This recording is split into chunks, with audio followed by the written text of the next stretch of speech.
मोर योद्धा छात्र छात्री मान की स्वागत करुचे आर आरंभ करुचे आज का 10 क्लासर पहला अध्याय संबल जेन थीर की पहला पार्ट अच्छे संबल आर तार विकास।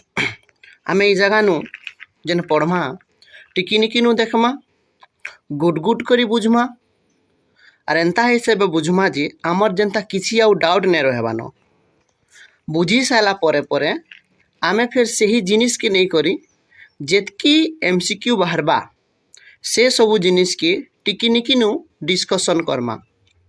तो आमे ई वीडियो के जदि मूलू से जग देखमा बेले आमर और किसी डाउट ही नहीं बचेन। तो लेट न करू आर आमे मूल करमा आमर पाठ जहाँ ना होचे संबल आर तार विकास। पहला आमे बुझमा जे संबल तार अर्थ काଣା तार गुरुत्व काଣା संबलर अर्थ काଣା आर तार गुरुत्व काଣା। पहला धाड़ी आमे बुझमा जे मनुष्य ताहार जीवन धारण पाई सदा सर्वदा प्राकृतिक परिवेश उपरे निर्भरशील रही थाए। काଣା कहूचे इनु जे मनुष्य गुटे एंता जीवटे जे कि बचबार लगी काଣା करबार लगी बचबार लगी सबु बेले प्राकृतिक परिवेश उपरे भरसा करी रहेसी। प्राकृतिक परिवेश ही तार जीवन के बचबार लगी हेल्प करी पारसी। सेथिर लगी आमे मनुष्य के काଣା कहसु जे प्राकृतिक परिवेश उपरे निर्भर रहुतुबा गुटे जीवटे बोली करी आमे कहि पारसु। आर काଣା हेसी तापरे कहिचे कि चतुर्पार्श्वस्थ परिवेशरु मिलुथिबा विभिन्न प्राकृतिक वस्तु को प्रत्यक्ष बा परोक्ष भाव रे व्यवहार करी मनुष्य निजर आवश्यकता पूर्ण करे। मनुष्य बा मनुष्य केंता करे निजर अभाव के पूरा करी पारसी। देखो दुनिया रे जेते भी मनुष्य अछन समकिरर पाखे गुटे जिनिसटे अच्छे अभाव आर ई अभाव के पूर्ण करबार के पड़सी फुलफिल करबार के पड़सी पूरा करबार के पड़सी।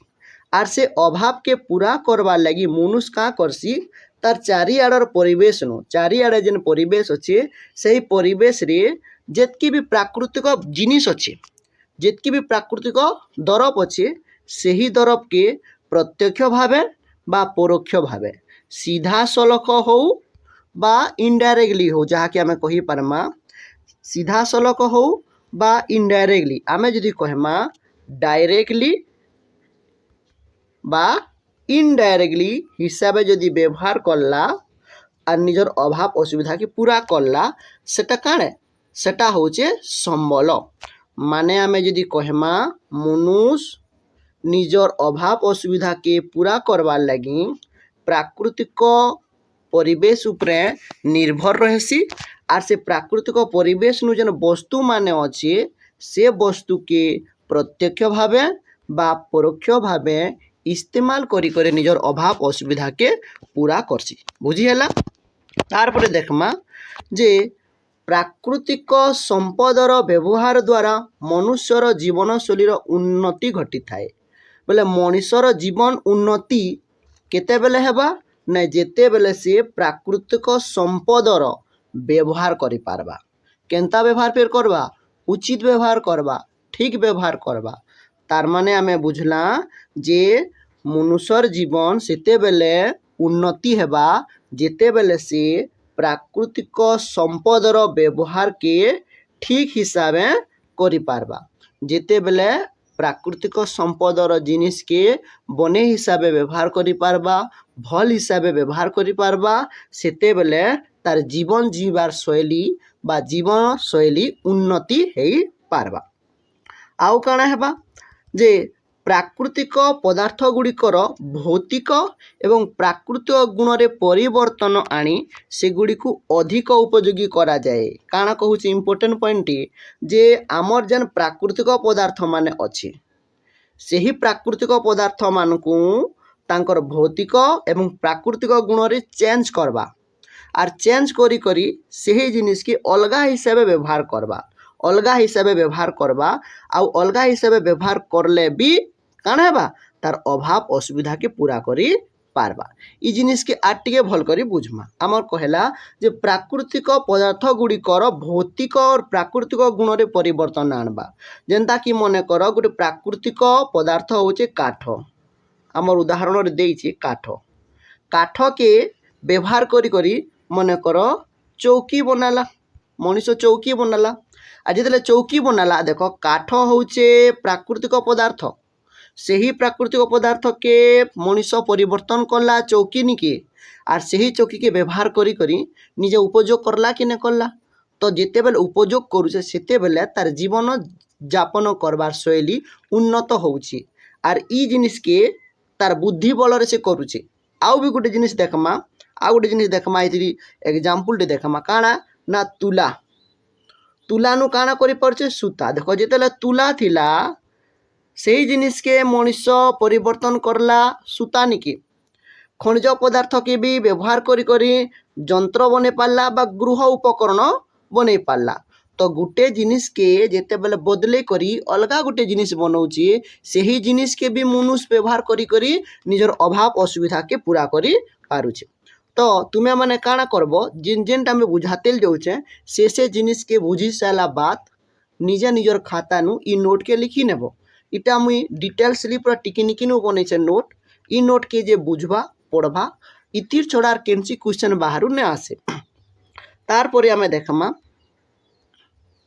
मूल सामग्री अपेक्षा सेतिरु प्रस्तुत द्रव्य अधिक मूल्यवान होइते। इम्पोर्टेंट जिनिस टे पिली जे मूल सामग्री अपेक्षा मूल सामग्री मने कर काठ है से काठ नु प्रस्तुत द्रव्य मने कर आमे काना बनेथिला चौकी बनेथिला। जे काठ जेतकी मूल्यवान ने से तानु अधिक मूल्यवान चौकी हेबा। एनो कहूचे जे मूल सामग्री जेतकी मूल्यवान ने से ताठानु बनिथिबा सामग्री ताटा अतका मूल्यवान है बोल की कुहा जाउचे। तो आमे इन देखला पिले काना देखला जे मनुष्य का करसी सबु बेले प्राकृतिक परिवेश उपरे निर्भर रहेसी। तार निजर अभाव असुविधा के पूरा करबार लगी प्राकृतिक पदार्थ बा प्राकृतिक वस्तु जेनटा कि तार चारिआडे अच्छे से जिनिस के डायरेक्टली इनडायरेक्टली व्यवहार करी करी तार अभाव असुविधा के पूरा करसी। तार संगे संगे काना करसी तार संगे करसी जे प्राकृतिक संपदर व्यवहार करी करी तार जीवन शैली उन्नत हो पारसी। तार संगे संगे प्राकृतिक पदार्थर जेन गुण अच्छे भौतिक गुण हो बा प्राकृतिक गुण हो से जिनिस रे परिवर्तन आनी करी से जिनिस जेन परिवर्तन आनी साला पर नवा जिनिस जेन व्यवहार करसी सेटा भी तार लगी उपयोगी आए। जेनता कि काठ नु काठ उपकरण हेसी तुला नु सूता हेसी ई जिनिस के व्यवहार करी करी तार अभाव असुविधा के पूरा करी पारसी। तार परे काना हैला जे आमे देखला जे गुटे सामग्रीटा स्टार्टिंग गुटे द्रव्यटे जेतकी मूल्यवान ने से ही द्रव्य नु नुआ जिनिसटे जेते बेले बना हेसी से तार मूल्य काना हेसी पिले से तार मूल्य बहुत हेसी ई कथा आमे एतकी जुनजाक बुझला एतकी बेले आमे बुझला। यहाँ चनी आमे संबलर संज्ञा टिके देखमा। संबलर संज्ञा पहला देखमा जे काना कहूचे संबलर संज्ञा मनुष्यर व्यक्तिगत सामाजिक आवश्यकता पूरण रे उपयोगी और मूल्यवान विवेचित परिवेशर विभिन्न पदार्थ को संबल बोली कहा जाए। देखो इटा मनुष्यर व्यक्तिगत माने पर्सनल जिनिस के हमें व्यक्तिगत बोलसुँ। आ गुटे अच्छे सामाजिक बोले दुईटा आवश्यकतार कथा कहिचे। क्या क्या आवश्यकता कहिचे पहला आवश्यकतार कहिचे जे तार व्यक्तिगत आवश्यकता तार सामाजिक आवश्यकता पूरा करबार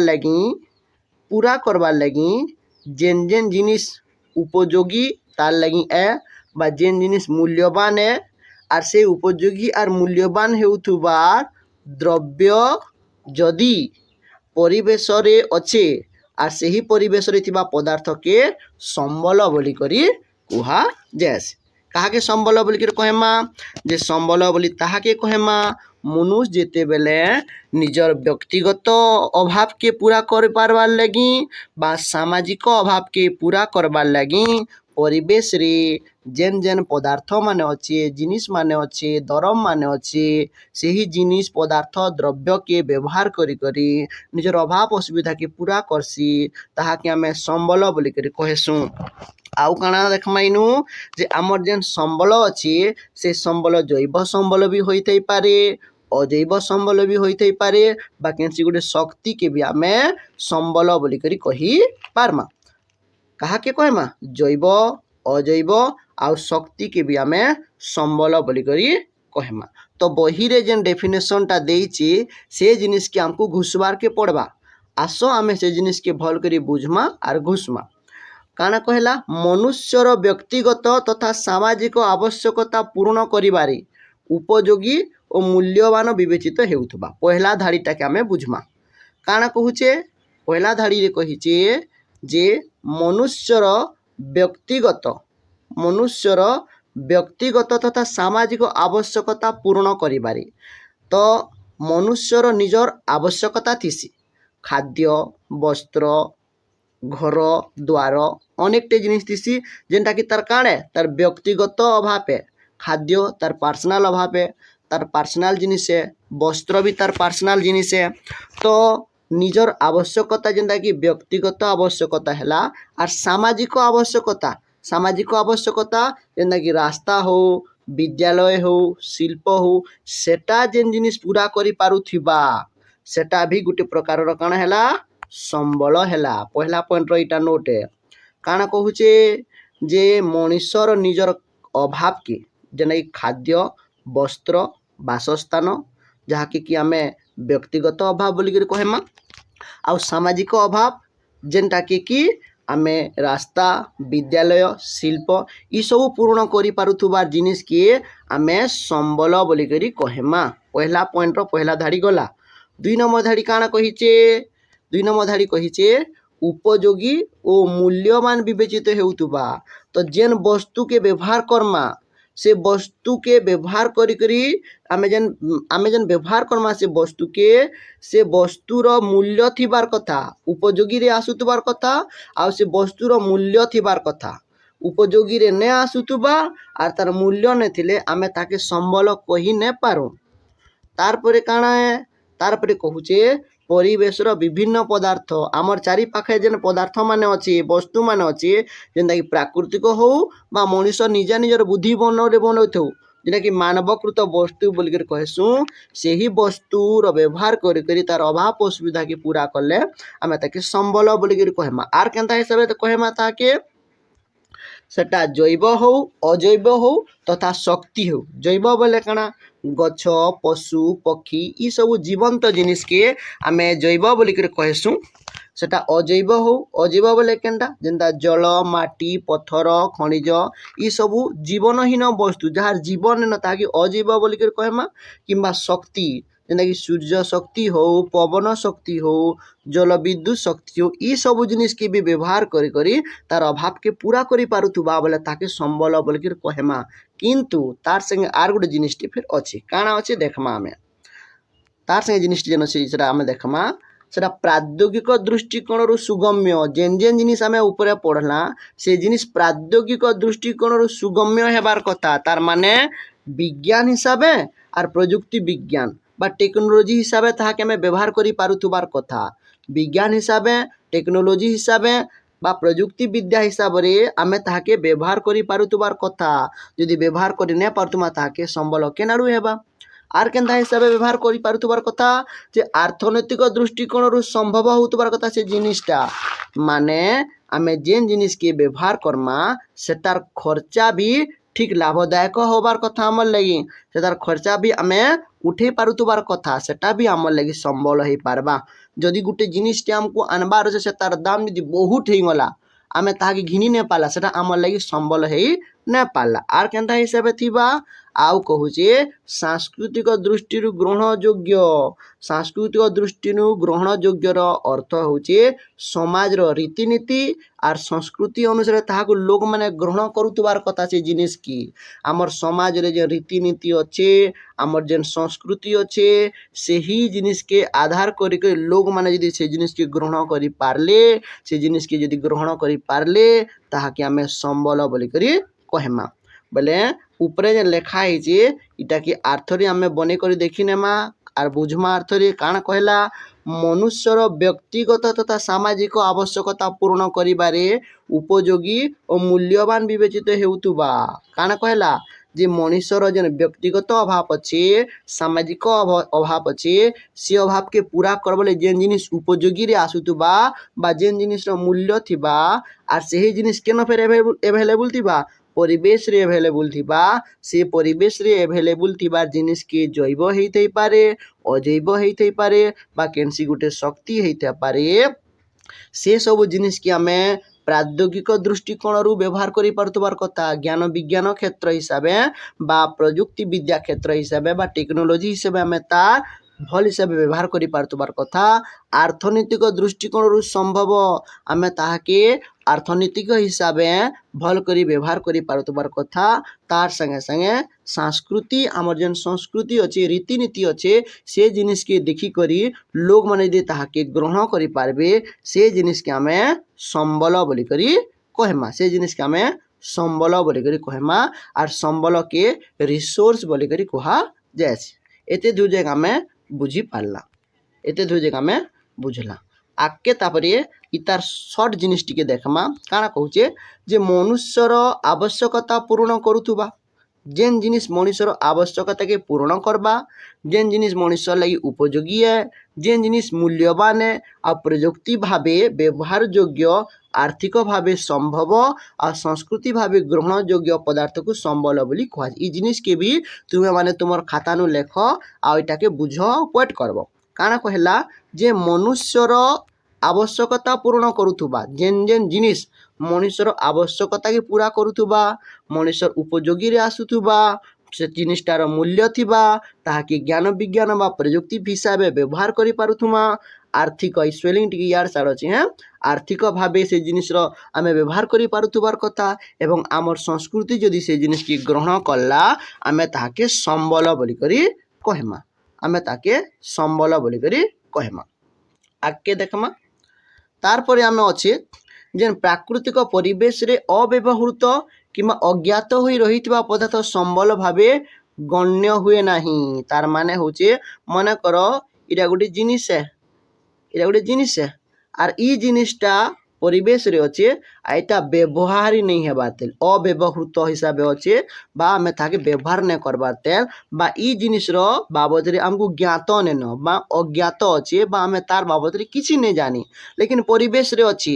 আর ସେହି ପରିବେଶରେ ଥିବା ପଦାର୍ଥ କି ଆମେ ଯେହେତୁ ବ୍ୟବହାର ନାଇଁ କରବାର বা ତାର ବାବଦରେ କିଛି ଆମେ ନାଇଁ ଜାଣି, ତାହାକେ ଆମେ ସମ୍ବଳ ବୋଲିକରି କହି ନାଇଁ ପାରୁ।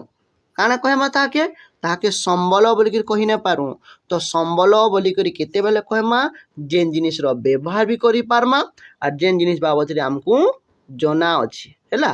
ଯେନ୍ ଜିନିଷର ବ୍ୟବହାର ବି କରିପାରମା আর ଯେନ୍ ଜିନିଷ ବାବଦରେ ଆମେ ଜନା ଅଛେ, ତାହାକେ ଆମକେ ଜନା ଅଛେ, ତାହାକେ ଆମେ ସମ୍ବଳ ବୋଲିକରି କହେମା। ତାର ସାଙ୍ଗେ ସାଙ୍ଗେ କହେମା ଯେ ମନୁଷ୍ୟ ଯେତେବେଲେ ସେହି ପଦାର୍ଥର ସନ୍ଧାନ କରି ବ୍ୟବହାର କରେ, ସେତେବେଲେ ତାହା ସମ୍ବଳରେ ପରିଣତ ହୁଏ। ଦେଖ ପିଲେ କାଣା କହୁଛେ, ଇଟା ଯେନ୍ ଜିନିଷଟି ଅଛି, ଇ ଜିନିଷକେ ମଣିଷ ନାଇଁ ଜାନି ବୋଲେ ସେଟା ସମ୍ବଳ ନୁହେଁ। ସେ ଜିନିଷର ବ୍ୟବହାର ନାଇଁ କରି ବୋଲେ ବି ସେଟା ସମ୍ବଳ ନୁହେଁ। ଯେତେବେଲେ ମନୁଷ ଜାଣିଲା ଯେ ଏଇଟା ଗୋଟେ ସମ୍ବଳ ଏ, ଏଇଟା ଗୋଟେ ପଦାର୍ଥ ଏ, ଇ ଜିନିଷକେ ବ୍ୟବହାର କରାଯାଇ ପାରବା, ଇ ଜିନିଷ ବାବଦରେ ଜାନି ପାରଲା, ସେତେବେଲେ ସେଟା ସମ୍ବଳ ବନିଗଲା। କାଣା ବନିଯିବା? ସେତେବେଲେ ସେଟା ସମ୍ବଳ ବନିଯିବା। ବୋଇଲେ ଗୋଟେ ଜିନିଷଟେ ଯେତେବେଲେ ଯେ ମନୁଷ ନାଇଁ ଜାନିଥାଏ, ଗୋଟେ ଜିନିଷର ବ୍ୟବହାର ଯେତେବେଲେ ଯେ ମନୁଷ ନାଇଁ କରିଥାଏ, ସେତେବେଲେ ଯେ ସେଟା ସମ୍ବଳ ନୁହେଁ। ଯେତେବେଲେ ସେ ଜିନିଷକେ ମନୁଷ ଜାନବା, व्यवहार करबा निजर जिंदगी रे इस्तेमाल करबा सेते बेले से जिनिसटा संबल हो जिबा हैला। आके देखमा जे संबलर विकास एक देशर आर्थिक समृद्धि मुख्य आधार अटे। जे गुटे देश रो डेवलपमेंट बा वृद्धि केतेबेले हेबा जितेबेले संबलर विकास हेबा। जेन देशर संबल जेते बेसी अतका अच्छे जेन देशर संबलर मूल्य जेते बेसी अतका अच्छे जह अच्छे से देशर आर्थिक समृद्धि सेते बेसी अतका हो पारबा। से देशर आर्थिक समृद्धि सेते बेसी अतका हो पारबा। सेथिले कुहाइछे जे संबलर विकास गुटे देशर आर्थिक समृद्धिर मेरुदंड आए। जेन देश संबल को अधिक परिमाण विकसित करि पारे सेही देश अधिक समृद्ध होइताए। देख जे गुटे देशटी अच्छे आ से देशर संबल भी अच्छे हेले सेही संबलर व्यवहार से ठीक हिसाब करि न पारबा बोले सेही देश समृद्ध होई पारिबो नाही। सेही देश डेवलपमेंट भी करि न पारे। केतेबेले डेवलपमेंट करबा ना से तार संबल के ठीक भावे जदि इस्तेमाल करबा ठीक भावे जदि विकसित करबा उन्नत हिसाब तार डेवलपमेंट करवाली चेष्टा करबा सेते बेले से देश बहुत आगे बढ़बा बहुत समृद्धिशाली हो पारबा।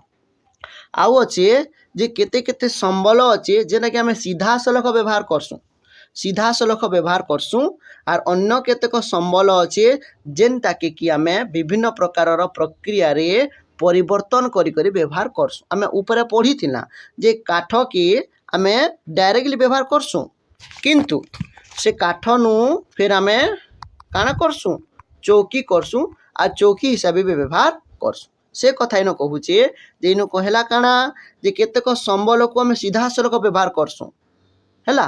काठ के आमे सीधा सलख व्यवहार करि पारमा केनसी जगह रे भिल आउ से काठ के फिर आमे चौकी रे परिवर्तन करिक भी आमे व्यवहार करि पारमा। अतएव कहा गला जे संबल रूपांतरण प्रक्रिया प्रकृति मनुष्य प्रौद्योगिकी अनुष्ठान मध्य परस्पर निर्भरशीलता उपरे निर्भर कले अर्थात गोटे संबलटे जेते बेले रूपांतरण हेबा परिवर्तन हेबा से परिवर्तन लगी केन केन जिनिस निर्भर है प्रकृति बा परिवेश निर्भर कहबार के पड़बा मनुष गोटे ऊपर निर्भर हेबार के पड़बा प्रौद्योगिकी बा टेक्नोलॉजी हिसाब निर्भरशील रहबार के पड़बा आ गोटे अनुष्ठान हिसाब भी निर्भर रहबार के पड़बा। तार माने देखो प्रकृति गोटे जिनिस के चेंज करि पारुछि मनुष्य भी गोटे जिनिस के चेंज करि पारुछि ज्ञान विज्ञान जरिया रे गोटे जिनिस परिवर्तन हो पारुछि आउ गोटे अनुष्ठान भी आमे गोटे संबल के परिवर्तन करि पारुछु।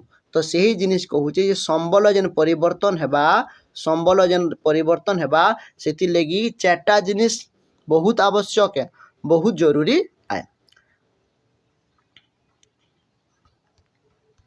এই চারটা উপাদানর সমন্বয় দ্বারা সম্বলর সঠিক বিকাশ এবং ব্যবহার সম্ভব হয়ে পারে। আমি যেন উপরে দেখলা যে চারটা জিনিস কেন কেন চারটা জিনিস এক নম্বর প্রকৃতি দুই নম্বর মনুষ্য তিন প্রৌদ্যোগিकी আর চার अनुष्ठान। এই চারটা জিনিসর बैलेंस करी करी समन्वय रे गोटे संबलर ठीक हिसाब विकास हो पारबा आ ठीक हिसाब व्यवहार भी हो पारबा। जदि चारटा जिनिसर अभाव हो गला बोले संबलर ठीक विकास हो नहीं पारे कि संबलर भल कर व्यवहार हो भी नहीं पारे। बोले चारटा जिनिस बहुत जरूरी है मन रखब। चारटा जिनिस काना प्रकृति मनुष्य प्रौद्योगिकी आउ अनुष्ठान। फिर क्या कहला संबल हेउची मनुष्यर आवश्यकता पूर्ण करुथुबा उपयोगी और मूल्यवान पदार्थ। संबल काणे जे मनुष्यर अभाव के पूरा करुथुबा उपयोगी जिनिस बा मूल्यवान पदार्थ जहा के आमे संबल बोली करी कहमा। आरु प्राकृतिक पदार्थ को ज्ञान श्रम और प्रौद्योगिकी साहाय्य रे संबल रे परिणत करा जाय। देख इम्पोर्टेंट जिनिस टीटा कहला काना कहूचे जेन प्राकृतिक पदार्थ अछि प्राकृतिक पदार्थ जेन अच्छे से प्राकृतिक पदार्थ के कान करुचे मनुष्य तार ज्ञान के इस्तेमाल करुचे तार नॉलेज तार बुद्धि इस्तेमाल करी करी कान करुचे इस्तेमाल करी करी मेहनत करुचे श्रम करुचे परिश्रम करुचे लेबरिंग करुचे एवं କରି ସାରିଲା ପରେ ସେଟାକେ ଜ୍ଞାନ ବିଜ୍ଞାନ ଇସ୍ତେମାଲ କରି କରି ପ୍ରୌଦ୍योगिकी ବା टेक्नोलॉजी हिसाबे से जिनिस के संबल रे परिणत कर दे पारुछ। बुझी पारल कि नहीं? तो कहूचे प्राकृतिक पदार्थ के मनुष्य तार बुद्धि बल रे तार मेहनत बल रे टेक्नोलॉजी हिसाबे व्यवहार करके से जिनिस के संबल रे परिणत करी पारुचे। आरु संबलर सठिक विकास गोटे देशर आर्थिक अर्थनैतिक उन्नति आ समृद्धिर मुख्य चाबिकाठी अच्छे। इम्पोर्टेंट है गोटे देशर उन्नति केते बेले हेबा जितेले संबलर सठिक व्यवहार हेबा। गोटे देशर समृद्धि केते बेले हेबा जितेले संबलर सठिक विकास ही पारबा। यहाँ जने देखमा संबल बाबत रे किछि धारणा अच्छे। तो आज का एतकी पढ़मा अलगा वीडियो रे फिर गुटी आम एटाके नेके डिस्कशन करमा। नोट माने भल कर टिके स्किप करी करी लिखि नियो।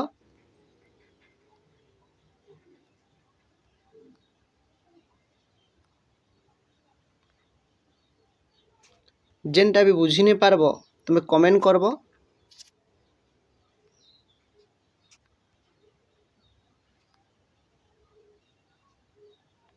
आम ये सब जिनिस के टिकी निकी बुझुचु।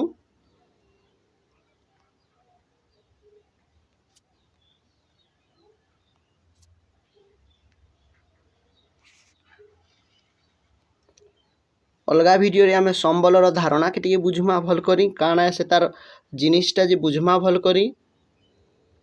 तापरे मानव संबल अच्छे सेटा के भी आमे बुझमा जे ह्यूमन रिसोर्स बोली कर कहा जायसी।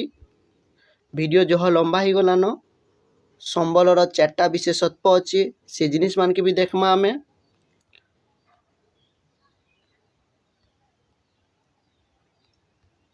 तारपरे इतार सारांश के देखि सारा परे हमर जन एमसीक्यू माने अच्छे से सब जिनिस के भी आमे देखमा। एमसीक्यू माने भी आमे गुड गुड कर करिछु से सब जिनिस के भी आमे देखमा आ डिस्कशन करमा। ठीक अच्छे, धन्यवाद।